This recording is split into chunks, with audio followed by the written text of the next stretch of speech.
This is Perry Saturn, and you're listening to Live and in Color with Wolfie D. Hey, this is Jimmy Street, host of the Live and in Color with Wolfie D podcast. Hear the life and times of professional wrestler Wolfie D. From his time in the territories with PG-13 to his time in WWE, ECW, WCW, TNA, and more. Nothing is off limits and nothing will be held back. Thanks again for tuning in. Here he is, Wolfie D. Welcome once again to Live and in Color with Wolfie D. My man Jimmy across the street. Jimmy, we got a big show today, man. I know, right? I mean, who could it be? Who could it be? I found my homie, dude. I've been telling you this. I've been wanting to find Perry for so long, man, that I heard what was going on with him. Like, damn, I needed to holler at him. And few people were dead ends and dickheads, to be quite honest. I think a couple of them wasn't shooting me straight, but whatever, man. My boy Cahagas came through, man, and he's the one that made it happen. So, man, I'm excited to talk to Perry, man.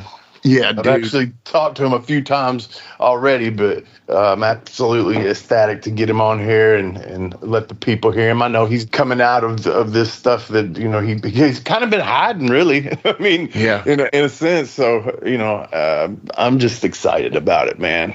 Me too, man. What he's been through, though, I don't blame him. I would probably be hiding too, man, just staying out of people's business and laying low and trying to get my life back together, which happily and thankfully it sounds like he has done that. So yeah, for sure, man, for sure. What else is going on, Jimmy? Well, I saw Perry's been making the rounds at AEW and all that stuff. So, I'm sure, he'll be getting out more. But yeah, not much, man. Just, like I said, under the podcast thumb all the time, but things are going good. I think we got some cool shows coming up, hopefully, and I know we just had Larry Zbyszko, man, the living legend, bro. That was awesome. Yeah, that was, man, great conversation, and like I said, I'm glad he was cool enough to throw us a bone on that. Oh, dude, yeah, he's super cool, and just I don't know, man, he just seems like a kind of guy you just want to sit down and talk to, Yeah, he'd be cool to hang out with for sure. Yeah, absolutely. But yeah, other than that, not much, man. How's things going your way? How's the book going? Yeah, man, we're coming along. I've actually got a date. June the 8th is release date. I have that date. So we're going to try to get it all finished up by then and have it going. I'm looking forward to it. We're going to do virtual signings at first. We'll do pre-orders on that. Like, they'll mail them to me, and I'll sign them on the live feed or whatever, and then get them mailed out to the folks. So stay tuned, y'all. Stay tuned. Coming soon, right? Yep. All right. Real soon. It's creeping up. It ain't too far away. I know. But probably not as soon as we've got Perry Saturn, though, right? Yeah, that should be here in just a few minutes. as long as this commercial break takes, and we'll have Perry Saturn. We'll be right back after these messages. This episode is brought to you by Walmart. New beauty is in bloom at Walmart, and it's all about springtime radiance. From Drybar, Tula Skincare, and hundreds more available online, Walmart has the premium brands you want and this season's on-trend products for flawless, glossy hair and hydrated skin. Big name beauty brands? Check. The things you love? Check. Find trending spring beauty and all you need to look and feel gorgeous at Walmart, on app and online. I can say to my new Samsung Galaxy S25 Ultra, hey, find a keto-friendly restaurant nearby and text it to Beth and Steve. And it does, without me lifting a finger. So I can get in more squats anywhere I can. 1, 2, 3. Will that be cash or credit? Credit. 4. Galaxy S25 Ultra, the AI companion that does the heavy lifting so you can do you. Get yours at Samsung.com. Compatible with select apps. Requires Google Gemini account. Results may vary based on input. Check responses for accuracy. There are people out there all across the country pushing boundaries to grow the game of golf. Like champion speed golfer Lauren Cupp, who plays faster than anyone else. And Will Lowry, whose work in the golf community inspires more kids to get into the game. As a champion partner of the Masters, Bank of America supports everyone determined to find out what's possible. In golf and in life. What would you like the power to do? Bank of America. Bank of America N.A. member FDIC, copyright 2025, Bank of America Corporation, all rights reserved. Hey folks, to get your official Live It in Color with Wolfie D merchandise, go to ProWrestlingTees.com/Live Wolfie D. Check it out.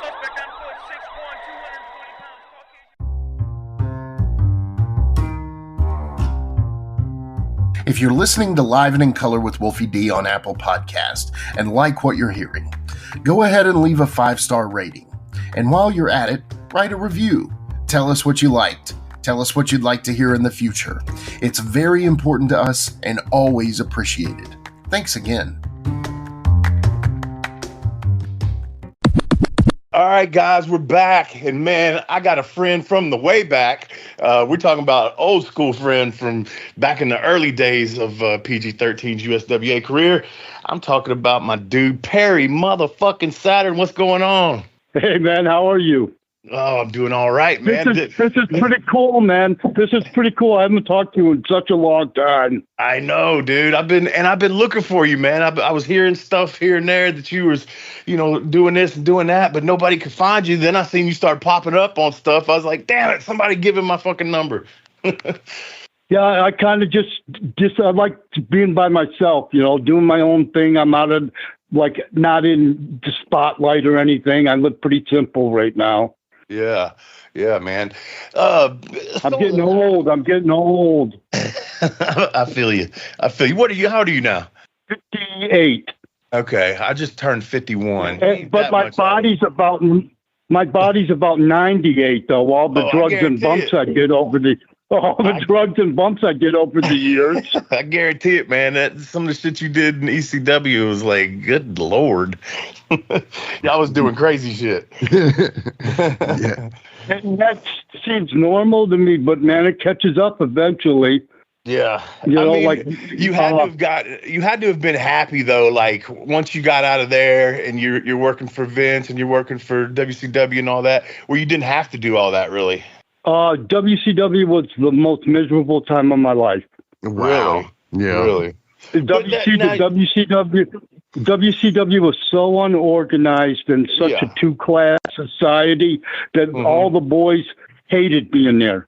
It became a necessary evil so I could make money to do drugs. That's all it was. I got you. I was high. Yeah. I was high from the time I got up till I passed out. ECW was the best time because I was like part of the office. So I'd say I got, you know what I mean? That was a really good time. And Paulie was great at making you feel appreciated and proud. If you can have pride in what you do, man, that makes it so much better. Right, for sure. That makes all that shit easy too. If you're proud of what you're doing, Amen. Yeah, that's a good point. That's a good point, man. And I enjoyed my time up there. People were like, "What was it like in ECW, man? Did you do this?"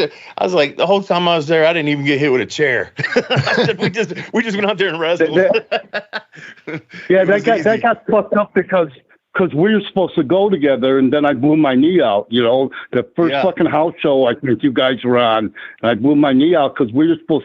Because that's why you guys were brought in to work with us, Right, right. Paulie brought in Ed. If somebody was available, he paid them to come in and put us over. We worked there long enough to where there was nobody to work with. And finally, I kept telling them about you guys, and insisting. And he finally agreed, okay, let's bring them in. And then, fucking first house show, I blow my knee out. But you didn't blow your knee out in that match, though, did you? Yeah. It was was a 3-team match? Yeah, it was me and John against you and Jamie and against the Dudleys. Was it? Okay. I was thinking it was just in New Jersey somewhere. I was thinking the first time we came in, it was just us against you guys, and that was it. And because I took the y'all's finish, the kick gimmick. Maybe it was. Yeah, I don't remember. Maybe we had another. If somebody's listening out there and has this match on tape, me and Perry need to see it to refresh our memories. Maybe we had a match or two before, but we didn't even really get started, Right. This was the beginning of the program. I remember they billed us as the only team that the Eliminators have not beaten, because in Memphis, when we came back and did the little angle with you, I don't think y'all ever we ever put y'all over. We took the belts and then that was it, man. And I remember there was nights, man, where I was going to the ring, and I remember one night I come up to you, I'm like, hey, Perry, everything cool, man? Because I knew y'all wasn't making much money and you looked mad, and I was like, God damn, I don't want to go out there with a mad Perry Saturn. Memphis was that's the most important part of my career, though, man. That's where I learned how to work. Right, right. Yeah. And you know what I mean? You can't. That is the most valuable. We worked every day. Remember, 6 days a week. Oh yeah, man. And walked and talked. Did it all out there, you know? Yeah, that's where I learned to work. What do you call it? And we were all in it together. But that's the gimmick there, you know. The baby faces make more money because you guys sell the gimmicks and shit. Right. And that was the first, y'all, and I tell everybody this, man. You guys, because see, before you guys, we were in Mexico and we'd come back. But before that, we were just kind of like a mid undercard, heel team. And then when we came back, that's when we got our push. And you guys were the first ones to give us that shove, man, because the people legitimately knew that you and Kronus were beating the shit out of everybody. And then here comes me and Jamie, and we beat you, and they're like, "Oh fuck!" So y'all really gave us the first bit of our shove, man. Yeah, we got over, man. That if you remember, we were there for a couple months now, and the main event on every show was Lawler against Dream Machine, and the semi-main event was Bryan against Doug Gilbert. Yeah, Lawler went up to Vince full time, and Bryan and Doug Gilbert went main event, and we went to semi-main, and all the houses went up everywhere. So we drew. Yeah, for sure, man. I mean, you legit were beating the hell out of us. I know that for sure. You may not want to admit that, but I remember that one night I fucking bled like a pig because you was hitting me with the hubcap like almost like straight in the face. I was like, God damn. But it worked. I loved it. In ECW, anytime I had a weapon in my hand, you would hear the baby faces going, "Somebody get that the fuck out of Perry's hand now!" No shit, right? And then you know what? Man, it was like I'm stiff, you know. I'm stiff. Oh, I'm sorry. I'm not going to bitch about you hitting me either, though. Right. And you know what, though? You know what I mean? When you and I got back together working again was in TNA.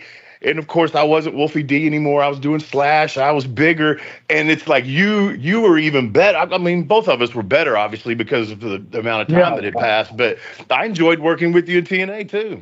Yeah, TNA was all right, except for by then my drug use was so out of hand that that whole time in my life it's a big blur. Really? You know, for years I just barely was getting by on the drugs, and then eventually, you know, you fucking you lose. You just can't keep up with them. They get ahead of you. Yeah, you know, man. That's when we were doing the what do you call it, New Vein all the time and shit. Yeah. And since I wore trunks, I couldn't have tracks on me, so I used to do the injections under my tongue so nobody could see the track marks and shit. Damn. Yeah, so. See, so if you don't mind me asking, I would have never guessed you would have been a person that would have fell to that. When people told me that, I was like, no, not Perry. Are you fucking serious? And you just, I don't know, man, the way you carried yourself and everything in Memphis is what I was going off of because, you know, and I didn't know you was on anything in TNA, to be honest with you. But yeah, man, what happened? What do you think, what caused it? Because I mean, back then in Memphis, you wasn't doing shit, was you? Yeah, I was doing pain pills every day. Oh, okay. I didn't know that. But you know, the boys, we can handle pain pills. If I would have stayed with pain pills, I think I'd have been all right. But eventually you get, you know, like in ECW, I started doing New Vein. And that's the injection, you know, and you can do that intermuscularly or intravenously, either way. And, of course, anything intravenously works better. And then eventually it's so fucking easy to convince yourself that you're all right when you're not, you know? Right. And then as you get over and more, like I had 6 doctors writing me like 6 different prescriptions each every month. Really?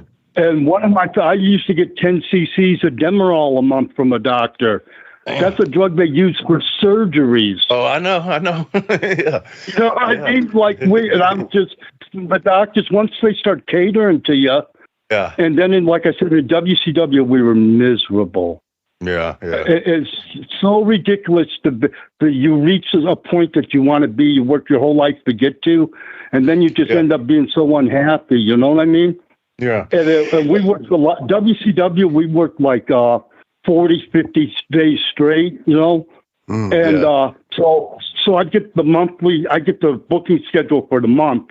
I'd be on the road the entire month, have no idea when I'm going home because I have to wait till the next month to get the booking schedule to see when I have a day off, you know? Dang. And so now you're making money, you got all this shit going on and time on your hand. You know, we're going to spend time in bullshit towns doing nothing and being self-destructive.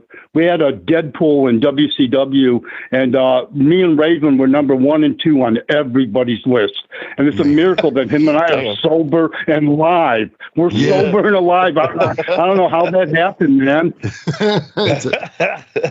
Man, you know, and I hate it. We never traveled together or anything like that. So it's like personal stuff, you know. It's like I know these people, but I don't really know these people. You know what I'm saying? And I wish that we would have gotten a little bit closer like that. But I want to go back and talk about, like, you were an Army Ranger, correct? Yep. So what got you going in that direction and then wrestling? Why not wrestling first, or how did that go? I was, they used to have this deal. I grew up I had a really shitty childhood, grew up in a real violent home and shit. And I was a violent kid. By 14, I got locked up until I was 18 in a detention home.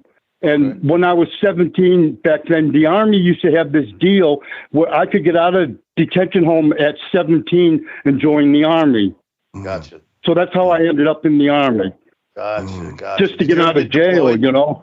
Did you ever get deployed? No, I'm one of the luckiest people. During peace, man, all I did was play games. You know, you do all bullshit there. But really, that's what it is, you know. They have this mile system. It's a laser system that you put on your rifles and shit. And it's like laser tag. That's what I did. And, you know, and then train for the shit. I was there during peace. Thank God. Right. You know, I've never been in a war, and I have no interest of being in one.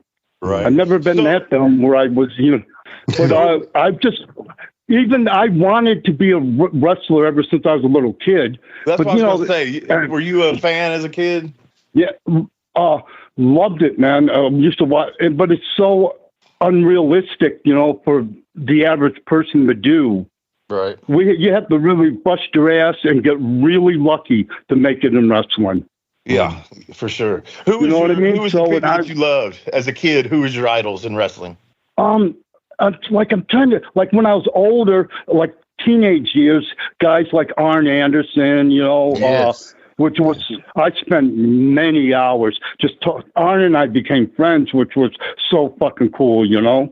Yeah, I thought you were the enforcer of the flock. It made sense. You were like the AA of the flock, so that makes total sense. Not that you were ripping him off. I'm just saying I can. No. Even during the last Four Horsemen, I was Benoit then brought me in to do the Arn Anderson gimmick. You know, that's awesome. Because the last group was me, Benoit, Dean, and Flair. It was short-lived, but still, that was the last Four Horsemen, you know. I remember that. And, and that was fucking awesome. And Arn would talk, like, Arn is one of the best guys I've ever met, you know. Yeah. And just so cool. But being a stupid mark, I remember watching a Saturday night's main event, and the Brainbusters beat the Demolition, I think, on it for the tag titles. So I was so happy as a mark watching that, thinking, wow, this is fucking awesome. You know what I mean? Anderson, if he showed you who was going to whoop your ass, he was going to whoop your ass.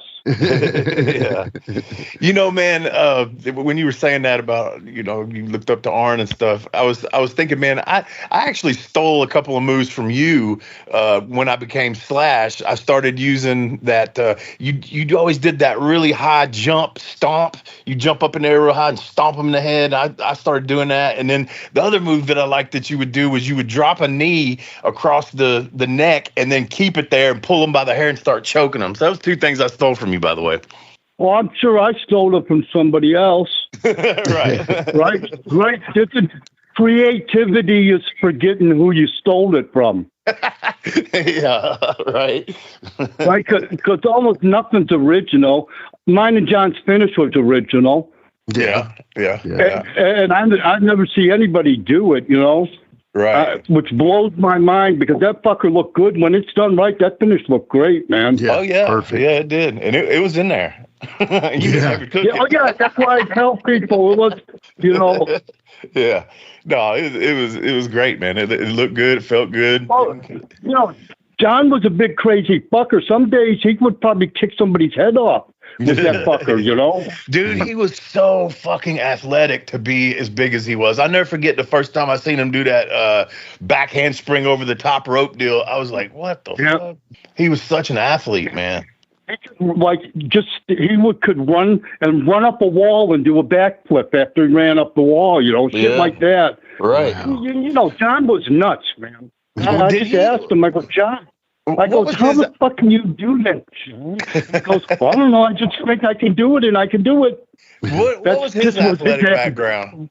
He took martial arts, and he was a gymnast. He took gymnastics when he was a kid. Gotcha. That makes sense. And he, he could do the the 450 or whatever it is, the 1.5 over. He could do all that shit, no problem, And he just because he thought he could do it, he could do it. Right. Yeah. Yeah, so man. That rocked me too when I heard that he passed away. Were you with him? No. At that, our team ended because we were both severe drug addicts. And you can't co-function. We were fist fighting each other every day. Seriously? It was brutal. We just in Philly or Pittsburgh, we caused like $7,000 damage to a hotel room, a Marriott that we had to pay for and shit. Broke the TV, all dumb shit, and getting in fights in the locker room. And then some of the boys, they'd try to break you up. We'd end up fighting them and then fight each other again, It was we couldn't coexist anymore, and it just sucked. And, I led the team, and I always took care of us. Yeah. And John eventually decided that wasn't going to work for him, and it just wasn't. And that sucked. That's my only really real regret I had was that I never found a way to patch it up with them, Really? I didn't know all that. That's I told Paul Lee, that I would have never left ECW, but I left because I wasn't going to team with John anymore, and Paul Lee wasn't going to he refused to break us up. But he spent a lot of money getting me and John over, so I don't blame him for not wanting to break us up. Yeah. But that was it. I was done. Him and I we were fucking. It was bad. What was the heat about? I mean, y'all just couldn't agree on shit like in the ring or what?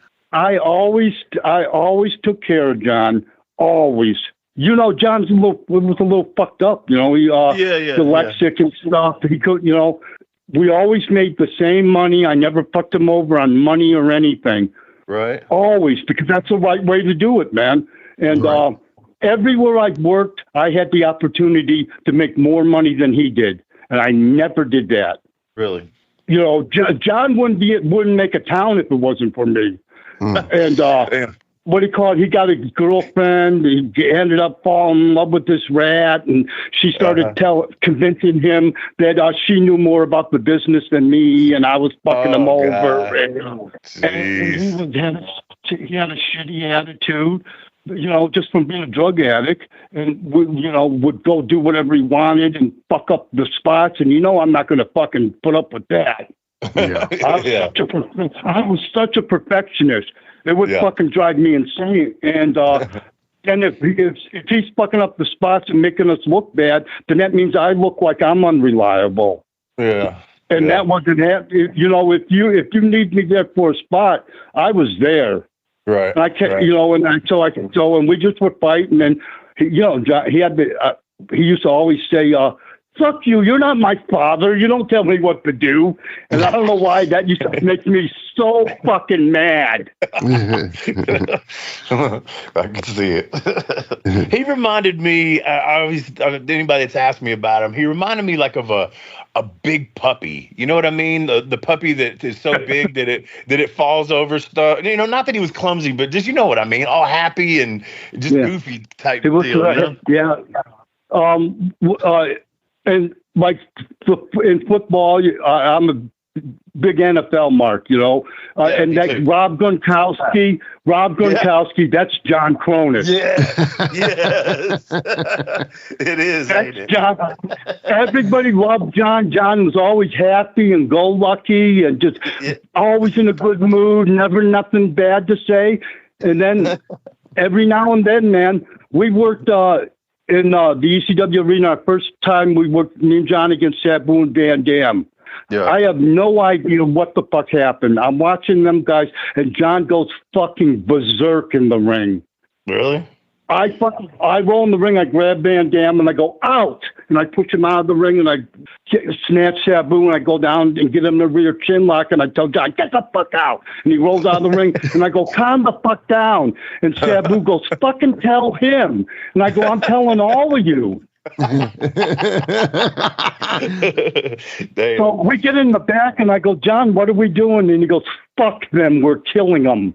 And I go, okay, John. And we walk to the back of the arena. If John wants to fight him, I got to fight him then, right? I have no choice. I got to, you know. And I go, John, you sure you want to do this? We like these guys, John. And he goes, fuck them, we're killing them. Always go, no, Perry, don't do this, don't do this. And Sabu and Van Dam, they're not afraid of us. Right. So they beeline right to us to find out what the fuck is going on.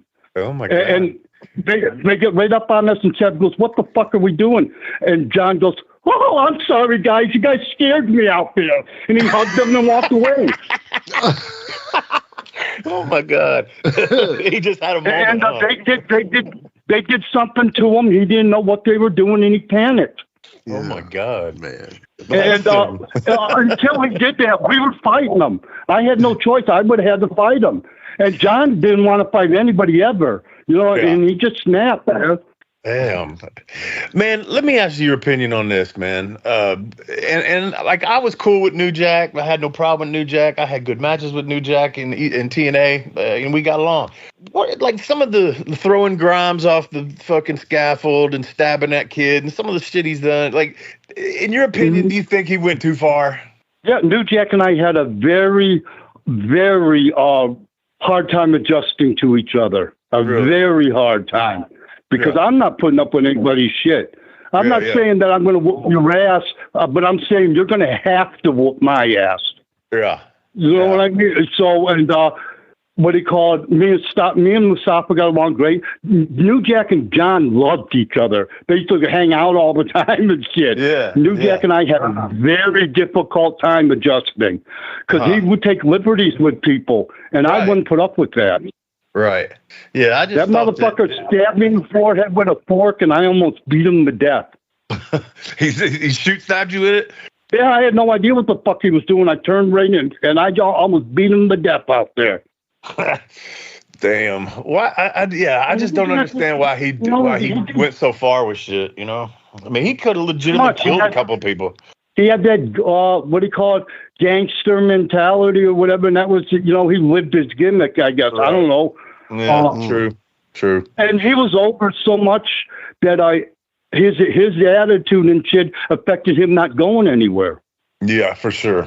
You know what I mean? Because none of them guys, you know, like some of them top guys, they don't want to take a fucking hip toss. They're not going to let you do the shit New Jack does. Right. No doubt. You know what I mean? And the way, like, I ended up getting along with New Jack. We adjusted, but it wasn't easy at first, and I thought it was going to be a problem. Yeah. And I'll tell you what is so funny to me, too, though, is you talk about him and John getting along. I thought it was hilarious that him and Jamie got along so well. Yeah, right. There you go. Same kind of deal, right? Just, I don't know. Him and John were together all the time, and shit. John ended up moving to Philly, where New Jack lived, and not to be around New Jack. They just happened to live in the same town, and they were going out all week and shit together too. So they got along good. And so whenever we had the matches, Stopper could do a bunch of different shit. He could do a spot. You could call a spot with him out there and shit, no problem. So I would always pair off with Stopper and go off and do our shit, and they would go off and do theirs. As much as I could, because, ECW, the tag team matches, there's always 2 people on the floor doing bullshit and 2 people in the ring doing bullshit. Right. And you end up switching back. I would stay in the ring to stop as much as I could. Let them go fuck around, do all their shit, And New Jack would work hard and all that shit, but he was reckless. Yeah, very, very much so.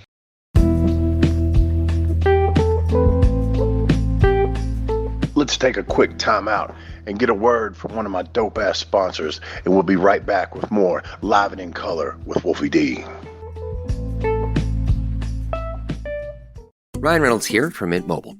I don't know if you knew this, but anyone can get the same premium wireless for $15 a month plan that I've been enjoying. It's not just for celebrities, so do like I did and have one of your assistants switch you to Mint Mobile today. I'm told it's super easy to do at mintmobile.com/switch. Upfront payment of $45 for 3-month plan, equivalent to $15 per month required. Intro rate first 3 months only, then full price plan options available. Taxes and fees extra. See full terms at mintmobile.com. This episode is brought to you by Coffee Mate. After watching this season of the HBO's original series, The White Lotus, this is the tropical getaway I needed. One more pina colada, please. Hey, you're not on mute. Oh, I thought I was in paradise. Turns out it was my Coffee Mate. Coffee Mate Pina Colada and Thai iced coffee flavored creamers. Inspired by the newest season of HBO's original series, The White Lotus. For the love of coffee.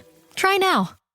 Support for Live and in Color with Wolfie D is brought to you by Manscaped, who is the best in men's below-the-waist grooming. Manscaped offers precision-engineered tools for your family jewels. Manscaped recently launched the Ultimate Men's Hygiene Bundle, the Performance Package. Join over 4 million men worldwide who trust Manscaped with this exclusive offer for you. 20% off and free worldwide shipping with the code WOLFIE at manscaped.com. If my math's correct, that's about 8 million balls. Pepsid Complete knows that food is one of the best parts of game day. That is, until heartburn strikes. Thankfully, just one chewable tablet of Pepsid Complete provides dual-action heartburn relief with an antacid that starts working instantly and an acid reducer that lasts all day. So you can stay focused on that second helping of chili without worrying about heartburn. All day based on 8-hour symptom relief studies during the day. Use product only as directed. This is a message from sponsor Intuit TurboTax. Taxes was getting frustrated by your forms. Now, Taxes is uploading your forms with a snap, and a TurboTax expert will do your taxes for you. One who's backed by the latest tech, which cross-checks millions of data points for absolute accuracy, all of which makes it easy for you to get the most money back, guaranteed. Get an expert now at TurboTax.com. Only available with TurboTax Live Full Service. See guaranteed details at TurboTax.com/guarantees. Perry, I am going to roll across the ring and hot tag Jimmy Street up in this bitch. Thank you for the hot tag with Perry Saturn. So, Perry, man, I was a big fan of yours, especially starting out there with the ECW stuff. But when you came to WCW, I'm a Southern boy. We watched WCW. You know, when it was great, it was great. When it was Jim Crockett, it was incredible. But then kind of got a little soft when Hogan came in. But the Flock shows up. And so at the same time, I'm in a rock band. We think we're kind of cool. Well, that's what the Flock reminded me of. You guys were like this rock. It was kind of like a band, but a band that could kick your ass. Now, tell me, I guess one of the things is where would you have cut the Flock off? So, I mean, you have the initial Raven, you know, and a few others, Billy Kidman and a few of Scotty Riggs, those guys. Where would you have cut it off, Perry? Where would you have stopped adding people? We needed a girl. Okay. And this is going to sound so ridiculous, and maybe it was because of my drug use at the time. Because me and Raven were so, WCW had this pay-per-view called The Lethal Lottery. I don't know if you guys remember it. Yeah, absolutely. And me and Raven come up with this gimmick ourselves. We would take like Vicodin, ecstasy, halcyon, put all these different pills in a bottle, shake up the bottle, and both of us just swallow a bunch of pills and wait and see what kind of high we got. Wow. And we would do that. You know, they stopped having us at ringside sitting because we would get so fucked up out there that they couldn't have us by the marks. They made us stay in the back. That's how we got out of the ringside shit. And because me and Raven were like best friends together all the time and just severe drug addicts. And I think that neither one of us drank at all. And maybe that's why we never OD'd, because we didn't drink. Yeah. Yeah. But back to your question, I don't know. I don't like. For most of the flock was Raven. You know, that's all his idea. You know, sure. And couple of the guys he didn't want in it, just because he didn't know them or what. Because we got a couple power plant guys like Sick Boy, who was nothing wrong with Sick Boy, right. But he was very green, and Raven didn't want him in there. But like Loki. Raven brought Loki in, and I didn't want Loki in there. I didn't think he fit at first, but Loki is a great guy and worked his ass off out there and got over, you know? Yeah. So I like the plot gimmick because there was so many different shit. Kidman and I were such good friends. And Billy was young, just old enough to drink and, you know, just experience in life. And he got stuck on the road with me and Raven. We just fucking abused him. I had him out drinking, doing drugs all night, and just fucking changed his whole life for a few years, you know? And that was an opioid gimmick, right? That was an opioid gimmick. Yeah. Ecstasy was big too, and we used to buy 5,000 tabs of ecstasy and go through that in a month. Wow. We were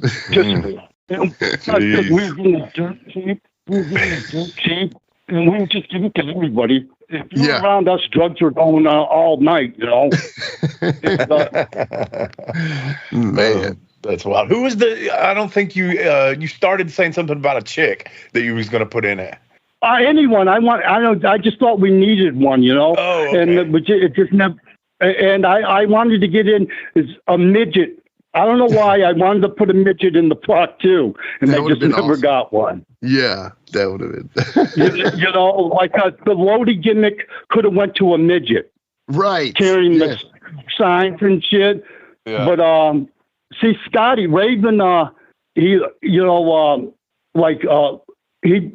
paid Lodi, was at the power plant, you know, learning the work and stuff, and Scotty would go down there, and he paid Lodi to be his assistant. So, because Scotty didn't, you know, he would have him go do this, go pick up this, go do that, you know. So that's how, and they ended up becoming very friendly, you know, and it ended up working out to where Lodi he brought him in on the job, and I've heard Lodi many times to say how grateful he was and stuff, you know. Right. So Scotty helped him out, but it started out with him working for Scotty and Lodi's a great guy, never fucked up anything, you know, was out, did whatever he wanted him to do. Yeah. And you know, you can see guys when you start working with them and they're green, and you can watch as they start to figure it out. And start to, you know, get. It's pretty good when somebody like a Kidman was awesome in the ring, and there's a big difference from his first day in the block till the end. Raven got all of us together in Atlanta and tried to explain what he wanted to do with the block, and that's when I met Sick Boy and Kidman and all this, you know, because Kidman was Billy Kidman, Billy Spandex, we used to call him, because he just, you know, wasn't young kid who wore the and he made them all. I didn't do it because I'm stubborn, but he made all them guys watch the movie Train Spotting. Oh, and he goes, that's our gimmick. And made them all watch it. You know, they gave Kidman where Kidman made Kidman itch all the time, which is a thing you do on heroin, you know, and opioids. You itch. And had them all watch that. I even think one of the characters' names in Sick Boy. Train Spotting was Sick Boy. Yeah, I think so. Yeah. So and that's just Raven. And I never seen the movie because Raven and I had this gimmick. He'd tell me to do something, and I'd refuse to do it and never do it. I'd tell him to do something vice versa. Like it took us we lived in Atlanta together, and each owned our house for like 3 or 4 years before the other one seen it. We'd never go over to the other one's house. He's got to come over to see my house. I go, yeah, you got to come over to see mine. And we just never go there for whatever, That's funny. Ongoing. He's definitely a character to the Scotty behind the scenes. Yeah, his problem was, he's a shoot genius. His IQ is so fucking high. And when you're that smart, you're fucked up in the head. You're not.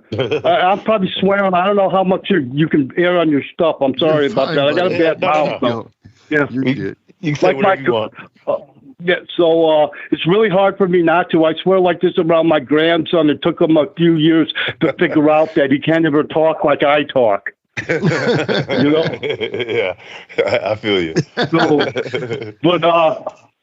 So Scotty's just so smart that, and they're fucked up in the head, man. They're neurotic, and most of the flock was Raven's idea, and I was just happy to be.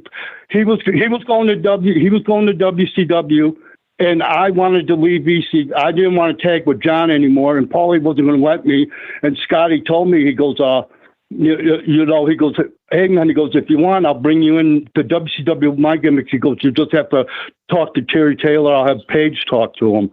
And I go, yeah, let's do that, and me and Scotty were friendly, but we weren't friends in ECW, like we didn't hang out. We were in a different clique there, but we were good, friendly, and Scotty figured if he got into a fight in WCW, it would be good to have me on his side.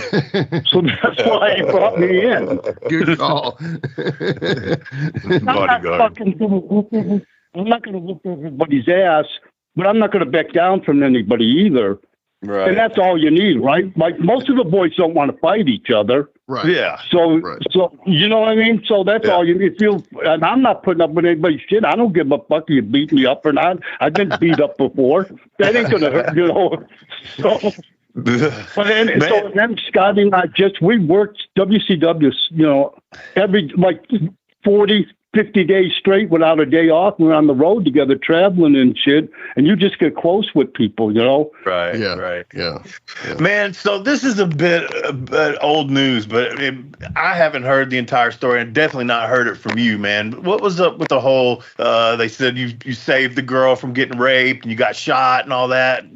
Give me the lowdown, man, if you don't mind. It was just a fucked up. I was getting drugs in a place I shouldn't have been getting drugs, and just stumbled up on some shit that I shouldn't have stumbled up on, and got in.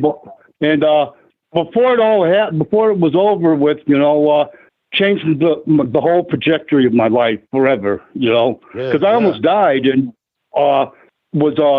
took me over a year. I got shot in the neck and the shoulder. It took me over a year to get over it, and if I had to do it all over again, I'd like to think that I would just ignore it and go about my way, but I don't think I could. I'd have to still do, you can't just let somebody get fucked up for no reason, right? Yeah, right. And that's what unfortunate. I sent you a message the other day. I said, that's why you're a good man, and I haven't told Jimmy this. Jimmy, I was trying to get Perry an action figure deal. And he's like, nope, I've already given my word to this guy and blah, blah, blah, blah, blah. And I'm just not doing it. So instead, I said, damn, Perry, you're a good dude, man. He said, yeah, man, I gave the guy my word and that's all I got. So that speaks volumes for you, dude. Definitely. To have done what you did for that girl, and just it's something as little as, doing that for that guy, not breaking your word. In the end, man, I'm poor as fuck. I made a lot of money in wrestling, but I blew it fucking all on drugs and fucking fast living and bullshit. I'm fucking just get by, but I'm the happiest I've ever been. I'm very happy. Every day I have no problem facing myself. I know who I am. I got a lot of rough edges, but I'm fucking pretty happy with who I am, and and all your friends and all the people Mark's flipping out for you and shit, all that's bullshit in the end. It means nothing. Yeah. Most I guarantee there's nothing I would do now where I'd ever take the chance of having my grandson look at me and go, wow, my grandfather did that. That's fucked up. Right. You know what I mean? So he looked at me like I'm the greatest thing in the world. So I'm going to do the best I can to live up to that. Hey, that's awesome. Yeah.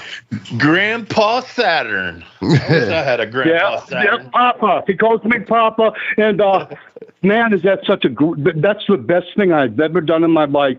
Nothing even close. Being a grandparent is the fucking easiest, fucking most rewarding thing, you know. I was a half-ass, fucked up father, you know, busy gone working, didn't spend as much time with my kid as I should have been shit, you know. But as a grandfather, I was fucking awesome, you know. My grandson lived with me and my wife for most of his first 10 years or so, you know, and was with us all the time, and we were very instrumental in how he is and stuff, and he's a good kid, man. He's a good kid, and I know that I contributed to that. That guy with that big, long, freaking mohawk that was knocking my head off every night would be such a big-hearted, good pawpaw. I think though, you know what, man, I think inside I was the same motherfucker back then too. I just we lived a different life and stuff, you know. Right. Even, like, people don't, I don't know, being one of the boys is a different kind of thing, you know. We're not like, we're a special group of people, right? Right. That we find a way to all coexist together, and there's so many different personalities, and like the business makes you harder over the years, makes you cynical over the years, because it's all, you know, the business is like part of the carnival life. Well, you know, even though it's evolved from that, it's still what it is, you know. Right. So it's all that big work to where you develop all these things. I don't care. There's any of the boys who the guys who you would consider the wimpier boys are far tougher than most guys will ever be because of the business. The business makes you tough. It just does. Yeah, absolutely. I agree with that 100%. So obviously, you know, I've talked about how I thought you were similar to a AA enforcer. Obviously, Wolfie's talked about how many times you knocked his head off, and then of course, you know, you go to with the Radicals to WWE, and all that great storyline. It was so great to watch from home. I loved that, but you're this badass dude that can kick the teeth in of anybody who gets in front of him, but how did they pitch Moppy to you, man? Like, how did that come up? And I would love to hear that. That was the gimmick, but that was my punishment for beating up Mike Bell. Oh man, okay, that's right. Okay, yeah. That's what that was. See, like by WWE, I was barely functioning because my drug use was so bad. I was barely functioning, and that had caught up to me. That affected my in-ring work. I was very isolated because I didn't want anybody to know I was this severe drug addict, so I kept to myself. Especially Dean went from being one of the boys to being one of the agents, and Dean and I traveled together, so now I'm traveling by myself and shit, and so I was very standoffish to people and short-tempered and shit still, and just so the fact about me, I think that the boys, there's no fucking medium with me. They either love me or they hate me, and there's no in between, man. And some of the boys fucking hate me, and I don't care for them either. And I don't, you know what I mean? And so, and what do you call it? I got with Mike Bell, the spot I was wrong with the Mike Bell incident, so I'm not trying to justify it, but I landed on my head and it fucked me. And in the ring, before I realized I was beating the shit out of him, I was already whooping his ass. Like I just was all on instinct. Yeah. Man, I remember you knocked out, and I think it was because he fucked something up, and I can't remember the dude's name, but it was a job guy in Memphis. Oh, on TV, yeah, that fucking guy. Yeah, yep, I know exactly what you're talking. I was hot as fuck. Had spit drooling out his mouth and shit. Man. And that's when I thought, that's one of the craziest fucking, Eddie Marlin. I went up to because he was in charge of the job guys, right? The enhancement guys. Yeah. And I told Eddie, I go, what the fuck, Eddie? He goes, well, these guys are all just learning. Why don't you spend some Sunday morning down in Nashville and help us out? So me and John went there to go to the school or whatever it was, because we did Saturday night math and Sunday off, you know. And I thought when we get there, they didn't smarten them fucking guys up. Yeah. How the fuck can you have guys go up there and do a work and they don't smarten them up? Yeah, I know. And man, I tell people this all the time. The fucking job guys in Memphis were absolutely some of the worst in the entire business. I mean, it was really hard to work with some of those guys, man.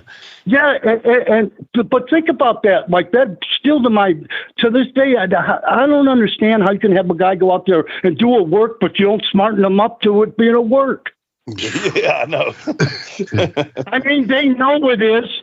But they don't talk about it like it's a big secret there, you know. That's the unspoken thing, you know. Right. But how many guys today, Wolfie, could work like that? You know, most of them couldn't. You know, we were in separate rooms, never seeing each other before the match. You know, how many guys? Most guys couldn't do that anymore. Oh, hell no. Hell no. Yeah. I miss that. I miss that, being able to go out there and me just walk and talk. Me too. Yeah, me too. And it's so fun. And that's how, you know, the guy from like our time, that walking and talking. That's what we call it, walking and talking. Yeah. You know what I mean? And you don't hear anybody else do so. And we were really lucky. Like that was the end of the territories too, right? So we were lucky to get in that because that's where we learned to work. Yeah. That's where we learned to work. Waller and Waller was good to us, man.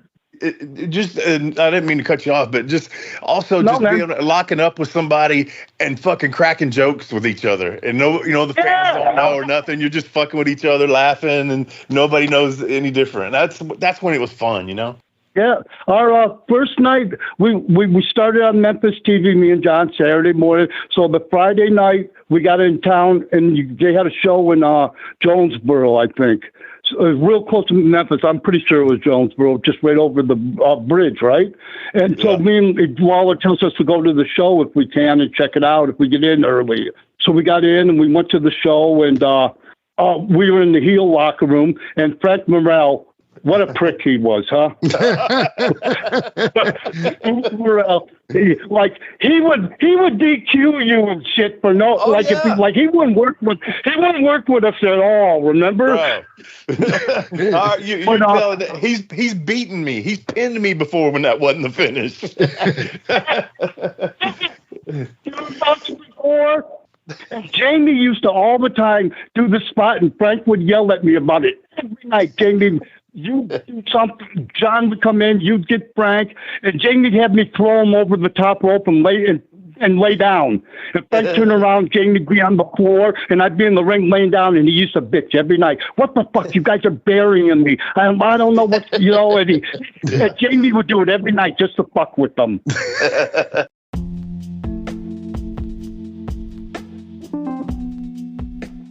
And now a word from our sponsor.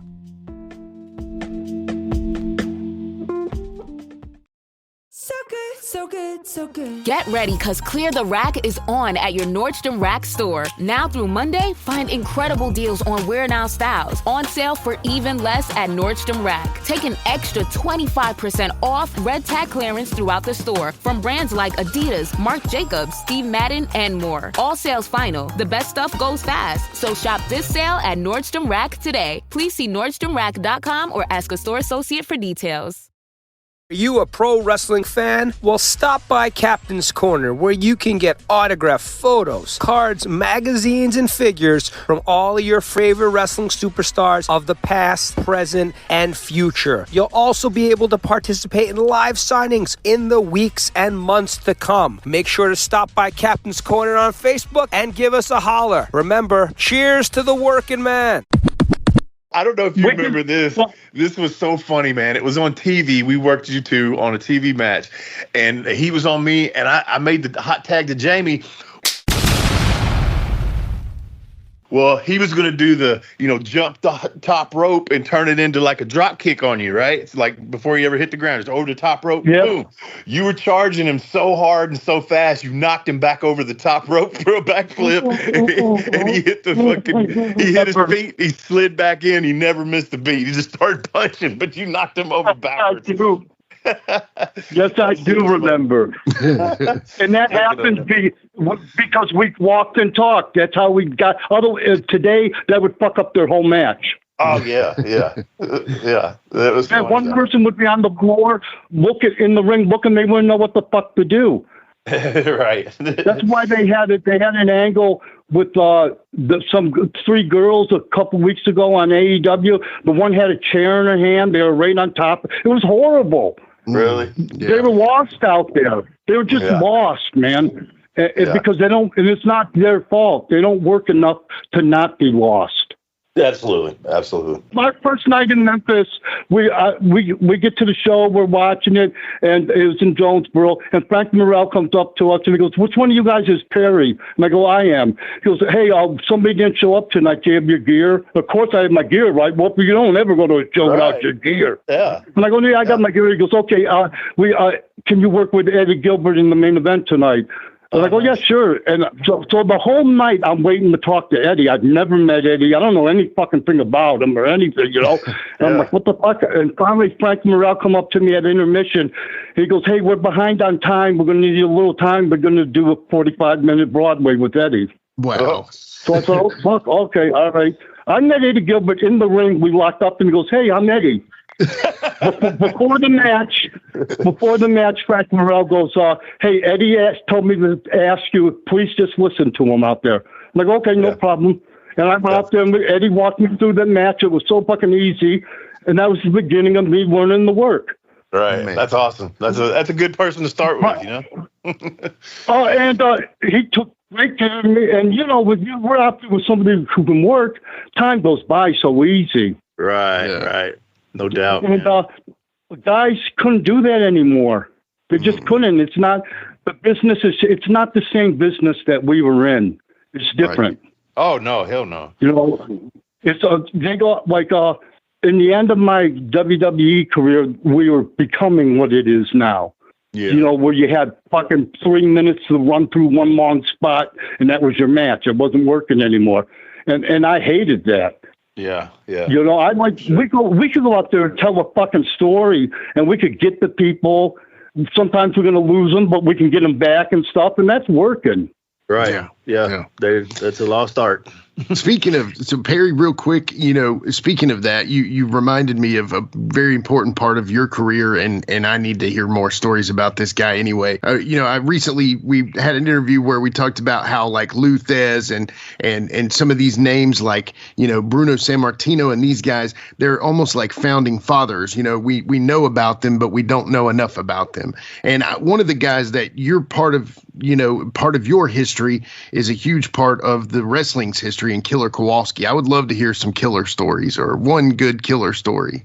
Walter was fucking awesome, man. What do you call it? Walter, Kowalski's was a little different, vegetarian. He had all this holistic healing and shit.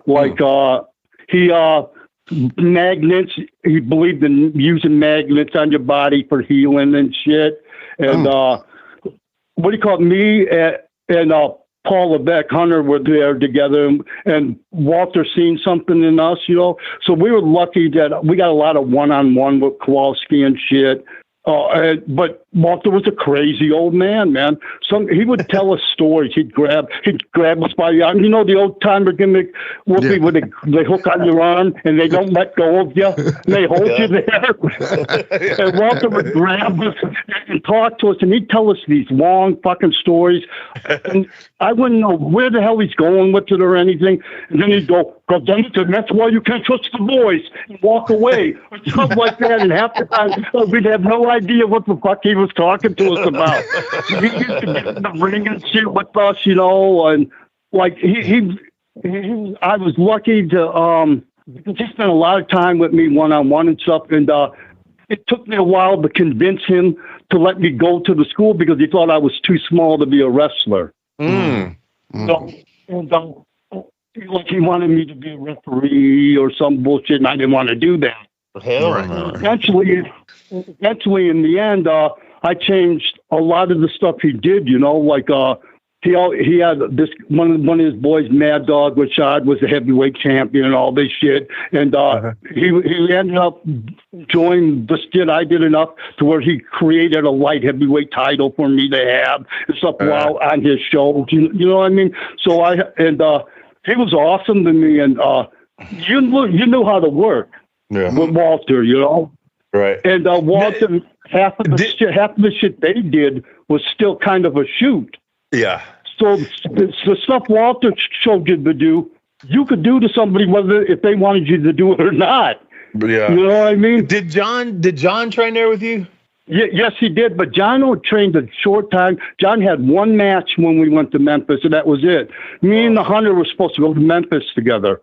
Oh, and wow. And Hunter worked for Gold's Gym. He was a manager at the Gold's Gym, and he went to some big Gold's Gym convention, and he met Flair there. And Flair offered him a job at WCW. So that killed our tag team gimmick, so now I'm going to go to Memphis. I'm figuring on my own, and everybody kept telling me about splitting the cost and all that. And John worked for me at a bar. I was a manager of a rock and roll bar up there in Boston, and John was one of my bouncers. So I knew John, and he was after school and shit, So we were getting along. So him and I tagged together, and we went and met Lawler somewhere in New York at a Monday Raw. Yeah. But he was there, and we talked to him, and I lied to Lawler and told him John's been working for a few years and shit, and which he didn't.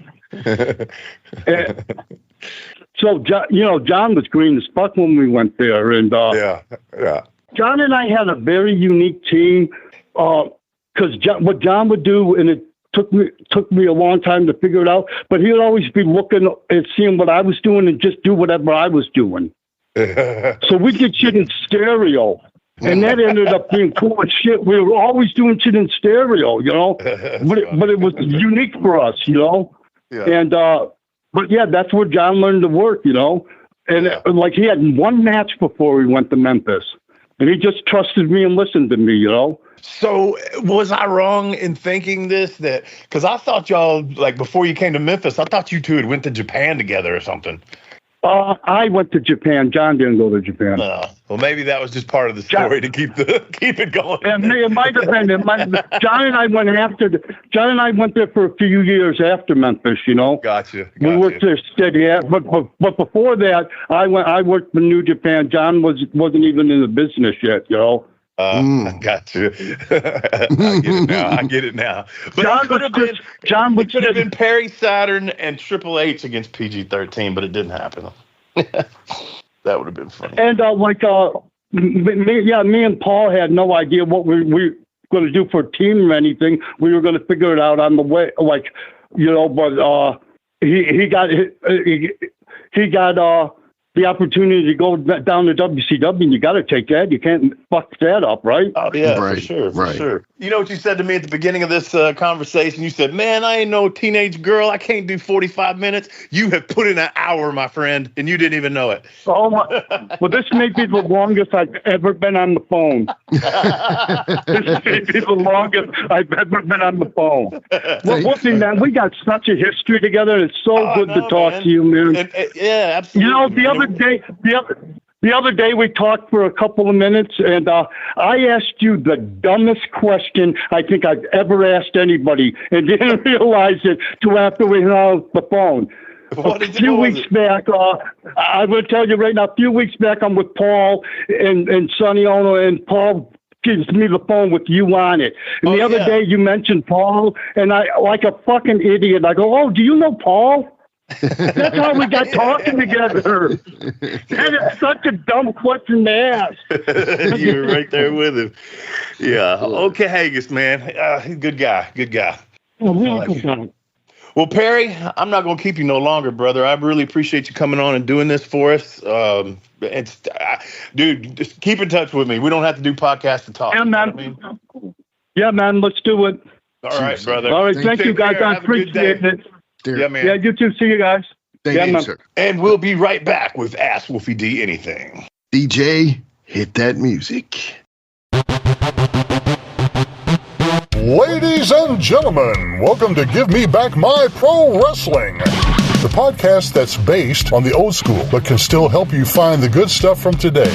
Jimmy Street and the Plastic Sheik, Jared, are the undisputed tag team champions of the wrestling podcast world. From thought-provoking topics to superstar interviews to action figure expertise. This team does it all, and all they ask is, give me back my pro wrestling!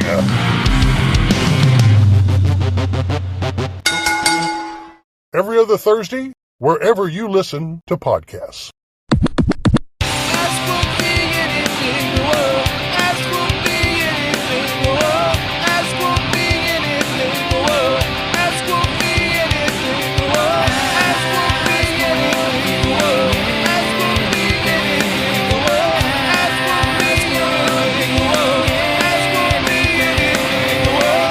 All right, we are back with Ask Wolfie D Anything. And first off, man, Perry Saturn, bro. Oh man, that I was in tears at certain points. Right? It's heartwarming, man, and it's just crazy, man, because you know how I've always spoke so highly of him and what a tough guy I thought he was and all that stuff, and just God, man, it's all of us. We get older, man, and man, he's had some rough times, but he's pulled through it, and he's still with us, man. And I think it makes him even more of a tough guy than I thought he was. You know what I mean? Oh, totally. He's definitely he's in it for the long haul, man. And yeah, but you're right. It does show how tough he is for sure. That's get shot twice, man. Oh, right. Man, just for being in the wrong.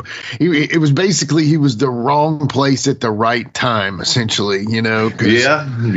Yeah. But anyway, well. We're so glad he's here with us, and we're so glad we had him today. And thank you all for listening, and thank you, Perry, for sticking around and talking to us. So we greatly appreciate that. But today, to close out the show, we've got Ask Wolfie D Anything, a little bit of a return of a popular segment that we didn't know was so popular. So we're going to start out with Steve Bowtie Bryant from Facebook. And Steve, recently had a little bit of a dust up with eBay. No, I'm just kidding. There was a little bit of a signing confusion there. But anyway, we got that cleared out. But it might have started his mind thinking about some questions here. So he says, ask Wolfie anything. He says, what was it like getting to work with your mom and stepdad in the USWA?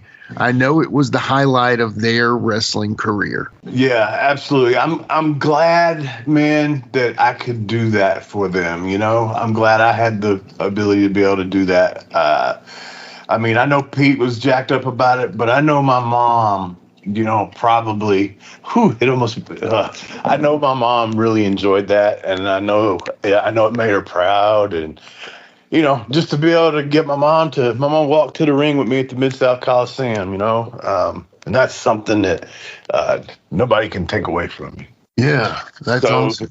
Yeah, it was really cool, man. And like I say, more for them, and not saying that I didn't enjoy it, but I know what it meant to them, and I'm glad to be the facilitator of that. Sure. Without saying a lot, sometimes I say things, I've said things, and I don't want anybody for a second to think that I don't love them or love them like a lot, and I appreciate both of them. Appreciate Pete being such a good guy to my mom. Now, we might have had differences and stuff, but he's a good man to my mom, and that's what I appreciate. So, yeah, it was cool just to be able to give them that opportunity, and I think they both did an amazing job, by the way. Yeah, definitely. And did you ever get to see your stepsister do ballet? I don't know how to ballet. What do you mean? Well, that's what he says. Did you ever get to see your stepsister's ballet? I don't know. Like, I'm not sure. I know she managed Cool Breeze a little bit there down in Columbia. And I'm sure I probably have seen it, but I can't really. I remember the character she played and all that. I'm not sure. Maybe it just means, when people say, "Oh, it's not ballet," maybe he's referring to wrestling. I'm not sure on that one. Okay, but she was not a ballerina, as far as you know. No, the gimmick was more of a biker chick. So I don't know. Well, daggone Bowtie, you did. Whew, yeah, all right. You okay, stopped me, Steve. Whatever that means. Yeah. Man, that's interesting. Okay. All right. Okay. Well, thank you, Bowtie, for that very first question on this Ask Wolfie D Anything segment. This next one is from Charles the Apprentice, and that's right. He's given himself a name, and we're going with it, baby. All right. He is the Apprentice. So, question from the Apprentice. I recall one Saturday in Memphis at the TV, Jamie and Tracy wrestled, and everything looked good to me. Again, to me, because I didn't know. So I recall they asked us at last commercial break to stick around. Old Pork Chop, he was a force of nature. So he guarded the curtain. Yeah. And they do a brief match, Jamie and Tracy, and I think same finish. First time and last I ever saw that. Was that a thing that happened very often? They let us roll after that match. Signed, The Apprentice. Well, so the deal, I think I understand what he's saying. Now, if that happened, because Memphis is live, so you got the time frame there. So I'm not sure if it may have been a match for... There had to be something different or something didn't do right, because they wouldn't have made him go back out there and do it off air, because that would have been off air because, again, live in Memphis.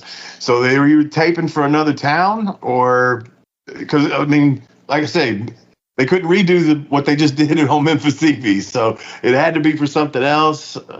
So I don't know. I don't remember it, but and I know that if they did do that, that wasn't a usual thing at all. So that must have been a special occasion, and I'm not sure for what. Yeah. For what reason. But that never happened with you. Like you had to repeat something. No. Okay. Yeah. I know. Now for some other places, like that TCW in out there in Arkansas or Missouri. I remember I was wrestling somebody. I want to say it was me and Vordell's match, and I go to the ring or something, and then the referee comes to me. He goes, "They want to redo the entrance or something." And I'm like, "What? What the fuck?" And I hate shit like that. I'm not double taking shit right live in front of the people. That sucks, man. Yeah, and I bet. I remember I had to come back out or something, and I can't remember what the reason was. It wasn't my fault, whatever it was, but it was like, man, this is stupid. I'm not even going to get the same reaction that I got the first time. Right. Yeah. They're going to be like, what the fuck? Yeah. But yeah, shit happens, man, unfortunately. Yeah. Sounds like it, dude. I bet that would drive you up the wall, man. Because I know how you are. You're kind of you like to ride on the edge of a lightning bolt. You like to walk that razor thin wire. You're not a guy that I can't see you being happy about doing that. Oh no, not at all.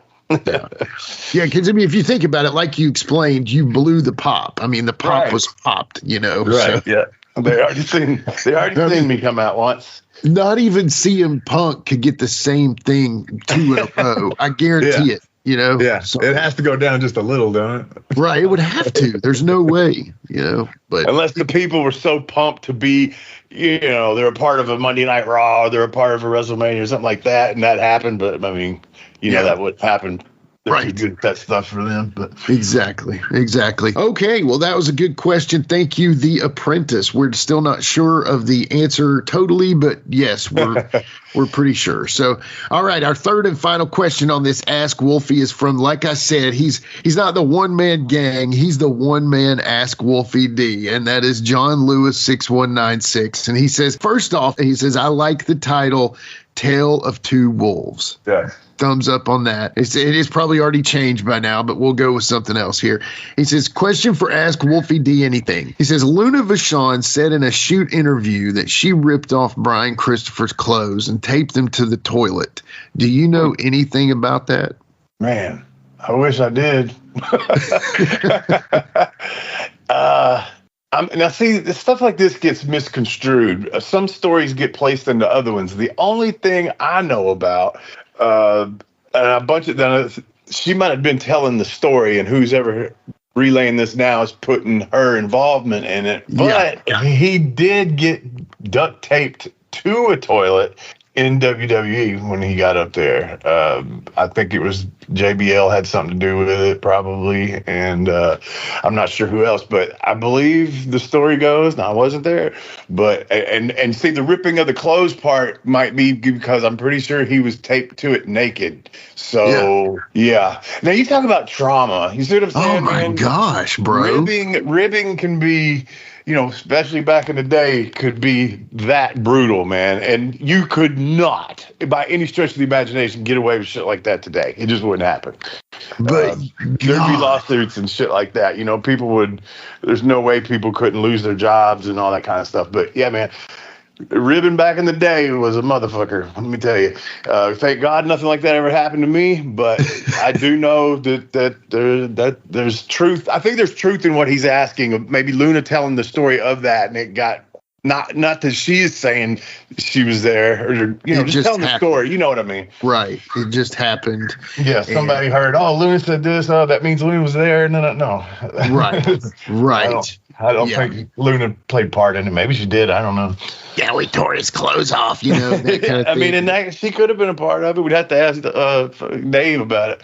Yeah. And then, man, but dude, I just like that. And the thing is like JBL is like this now respected businessman on several different podcasts walking around. Yeah. But that dude was a brutal river, huh, man? Yeah. Wow. Yeah. All right. I guess a lot of that, the heat was already there because he was Lawler's kid, but then just Brian being Brian, kind of amplified it, I'm sure. Oh, of course. And, yeah. And then you got, then you got these, and then you could not go. It's not like he could just run and say, Vince McMahon, he did this to me, you can't take this to HR technically. Right. Exactly. And yeah, nowadays you could, but then you couldn't. Right. Yeah. Then you couldn't, man. Oh God. Anyway. And people wonder why Brian had some of the demons he did, man. I'm sorry, but that's got to be traumatizing.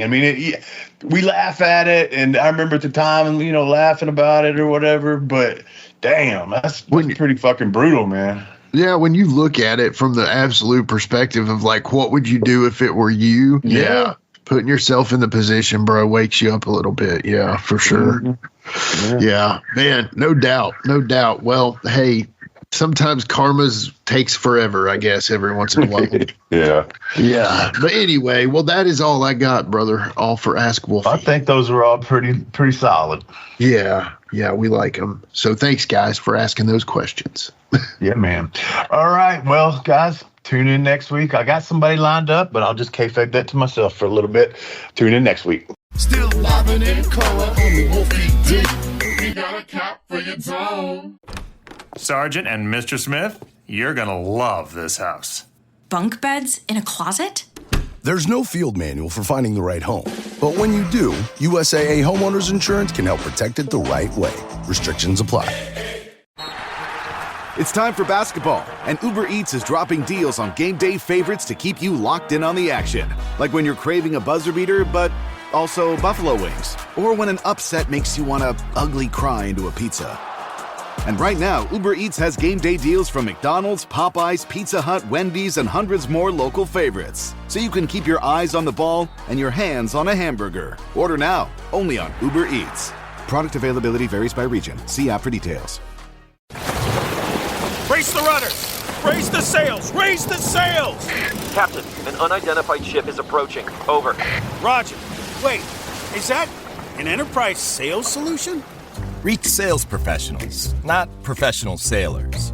With LinkedIn ads, you can target the right people by industry, job title, and more. We'll even give you a $100 credit on your next campaign. Get started today at linkedin.com/results. Terms and conditions apply. That's right, it's the talk of Middle Tennessee, the channel you love to hate and the channel you hate to love. It's Brian Turner from Brian Turner's VHS Rehab. And if you're looking for matches from Wolfie D to Jerry Lawler to Dusty Rhodes and the team that put a pimp before your eyes and a goatee between your thighs, Booty Call and Athena, go to lostwrestling.com. See, I made it easy for you. Brian Turner's VHS Rehab. Booyah. Hey everybody, Gene Jackson here, inviting you to check out the Retro Wrestling Review, where each week I'm joined by some great co-hosts who help me review classic episodes of USWA Championship Wrestling, and right now we are doing week-by-week reviews of 1993. But we don't just do reviews, sometimes we get a chance to interview some of the people who were there and lived it, plus do watch-alongs. It's a lot of fun, so check out new episodes that drop every Wednesday at WrestleCopia.com, and to find links to everything associated to the podcast, you can go to USWAPodcast.com.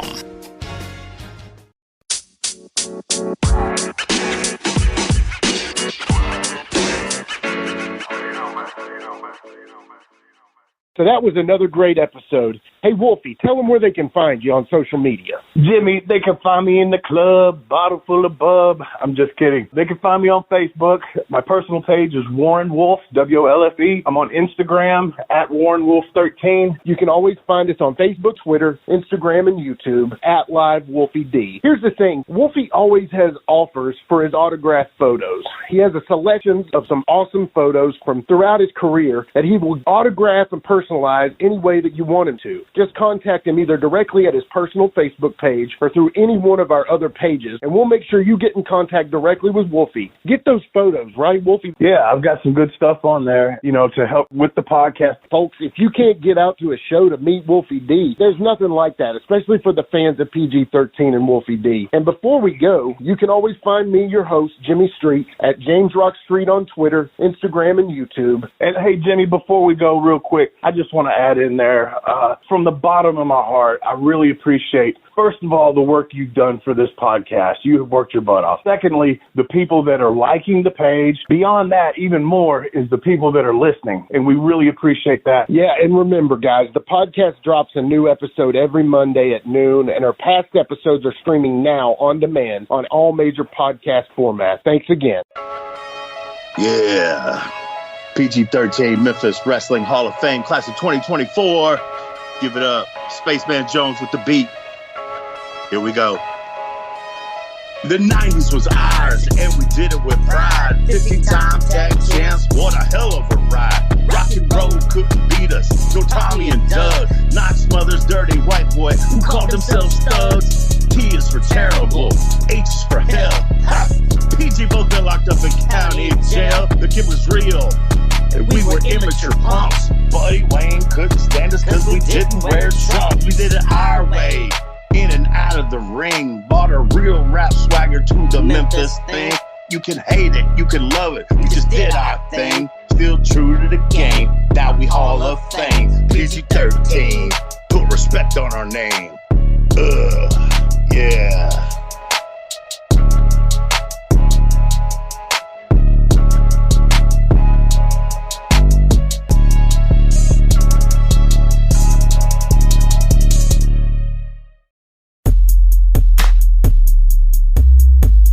This has been a James Rock Street production.